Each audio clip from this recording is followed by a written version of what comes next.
तो क्या उम्र देखी मेरी सफेद बाल। For all the new commerce experience आपण जर बैठे थे दो अतुल, एक परफॉर्मर अतुल, एक audience Atul. Audience Atul enjoy कर रहा है, परफॉर्मर अतुल कह रहा है हेलो डे, भूल गया अपना शो, तेरा स्क्रिप्ट याद है तुझे? बॉम्बे आया मैं काम के लिए, 6 महीने बाद गया वाइफ से मिलने। कहती क्या हो गया? तो कुछ नहीं, बॉम्बे ग्रोज न्यू। फिर मैंने वाइफ को बोला तो एक डिस्क्लेमर, मेरी स्क्रिप्ट थोड़ी सी अमित टंडन टाइप वेज, सब नॉनवेज खाएंगे तो मुर्गी मत। तो मैंने अपनी वाइफ को बोला कि मुझे स्टैंड अप कॉमेडी करनी है। एक बार wanted to kiss her but then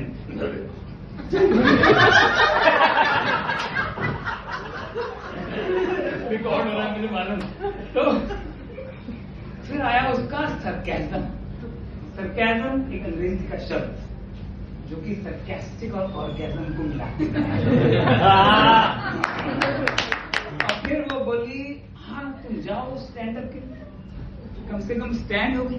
3-4 ग्राम वजन कम हो जाए, और इस उम्र में तुम्हारा आप हो गया तो वैसी कॉमेडी।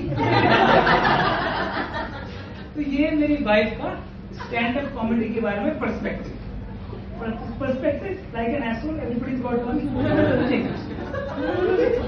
लेकिन मेरे मोटे होने का ब्लेम किसको करूंगा? मोदी जी 1950 में था, बचपन में उनकी सरकार थी, तो मोदी जी को ब्लेम करने से तो मैं ब्लेम करूंगा इंडिया के कल्चर को। इंडिया पूरे विश्व में एक इकलौता देश है जहां कपड़े छोटे होते हैं, बच्चे मोटे नहीं होते।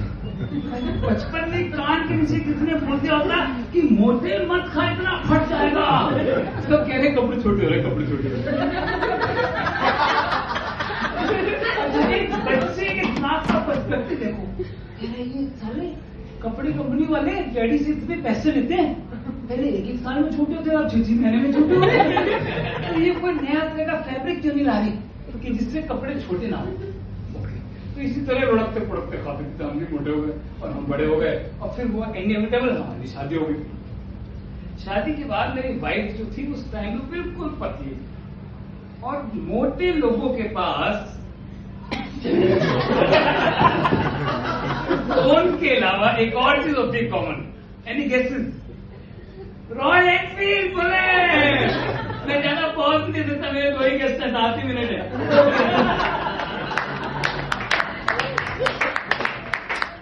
अब बुलेट पे मैं जा रहा हूं, मेरे पीछे मेरी वाइफ बैठी है, लोग मुझसे अक्सर लिफ्ट मांगते हैं क्योंकि वो दिखती नहीं।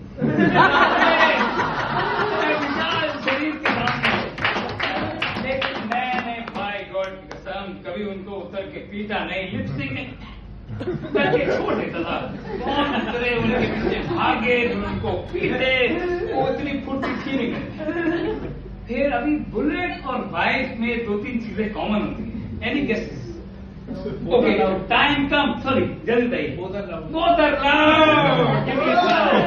तो दोनों आवाज बहुत करती है, उसके अलावा दोनों मांगती है समय और पैसा, और मेरे पास ना समय था ना पैसा। और पैसा नहीं है समझ में आया, पर समय भी नहीं है, तो समय का क्या कर रहा था? Will keep it for the next show. Okay, तब पिता जी चल क्या करूंगा। ओके, तो अभी मैं I to take the tough call, और मेरे को अपनी वाइफ और बाइक में से एक को विदा करना था। और फिर बहुत सोचने के बाद मैं उसकी अपनी वाइफ को छोड़ के आ गया उसके ससुराल। And then I spend few private moments with my bike bullet, और फिर मैंने उसको विदा किया। और फिर मैंने खरीदी स्प्लेंडर, लेकिन उससे सिचुएशन कोई खास इंप्रूव नहीं हुई, क्योंकि जैसे आप लोग सर्कस में देखते हैं भालू जो है वो एक बुलेट में चला रहा है, थोड़ा सा बुलेट छोटी हो जाती है, उसी तरह मैं स्प्लेंडर पे बैठा हूँ। लेकिन मेरी प्रॉब्लम ये भी कब इंटेंस हुई जब मेरी वाइफ ने रियलाइज किया वो मुझे पता नहीं कर सकती। And since obesity is a disease, वो भी मेरी तरह सफर करना चाहती, उसमें गांधारी की आत्मा है, वो भी मोटी हो। अब हम दो मोटे लोग स्प्लेंडर पे जा रहे हैं। अच्छा अभी सीन देखिए, सीन भाई चिन, डबल चिन, ट्रिपल चिन ने बाइक के हैंडल को कवर किया हुआ है,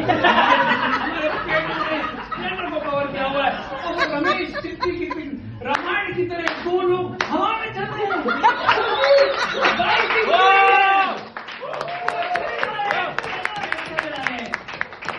लेकिन उसके बाद हमने खरीदी मारुति, स्टीम के पैसे निकले।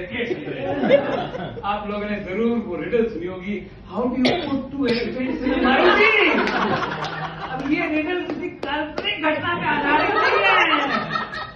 विद्या परमिशन उस माता चौथ रिडल से मैं तो मेरी बाइक को घूमते हुए मारुति के अंदर। When I was about 50, 40 blue चिंता नहीं की फैन, अब 50 blue हुआ सीधा। तो 50 blue में मैंने सोचा कि ये क्यों ऐसा हुआ कि मैं इतना मोटा हुआ। फिर मेरे को लगा ये शायद मेरी एक मासूम सी गलती की वजह से, मासूम पिक्चर्स में नसरुद्दीन शाह वाली गलती नहीं मेरे दोस्त, मासूम सी गलती। मैं अपनी बात में वजन बढ़ाने के चक्कर में अपने वक्त में वजन बढ़ा बैठा। एक दिन मेरी माँ ने मुझे बुलाया, बोला बेटा अतुल तुमने अपने नाम को बहुत सीरियसली लिया, तुम्हारे नाम का असली मतलब है जिसकी तुलना न की जा सके। तुमने अपने आप को इतना विचार बनाया है कि तुमको तोला न जा सके।